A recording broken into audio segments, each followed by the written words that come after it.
جو قوم مہنگے جوتے خریدنے میں فخر اور سستی کتابیں خریدنے میں دقت محسوس کرتے ہیں، اس قوم کو کتابوں سے زیادہ جوتوں کی ضرورت ہے۔ برے انسان سے بچو، کیونکہ برا انسان لوگوں سے حسد و کینہ رکھتا ہے۔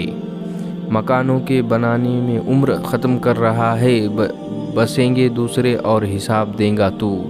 جب تم کو سلام کیا جائے تو اچھے طریقے سے جواب دو، اور جب تم پر احسان کیا جائے تو احسان کو بڑھا چڑھا کر بدلہ دو۔ غم میں اللہ یاد آتا ہے، کبھی خوشحالی میں بھی یاد کر لیا کرو، کیونکہ خوشحالی میں یاد کرنے والوں کو اللہ زیادہ پسند فرماتے ہیں۔ دولت ایک ایسی تتلی ہے جسے پکڑتے پکڑتے آدمی اپنے سے بہت دور نکل جاتا ہے۔ علم تیری اس طرح حفاظت کرتا ہے جیسے ماں بچوں کا کرتی ہے۔ بد کردار دوسروں کے کردار کو اور بے ایمان دوسروں کے ایمان کو ہمیشہ شک کی نگاہ سے دیکھتے ہیں۔ ایک رب راضی ہو بس، دنیا تو ویسے بھی کسی کی نہیں ہوتی۔ غریب پر احسان کرو، کیونکہ غریب ہونے میں دیر نہیں لگتی۔ ہو سکتا ہے سچ بولنے سے آپ کے زیادہ دوست نہ بنے، لیکن جو بنیں گے وہ سچے دوست ہوں گے۔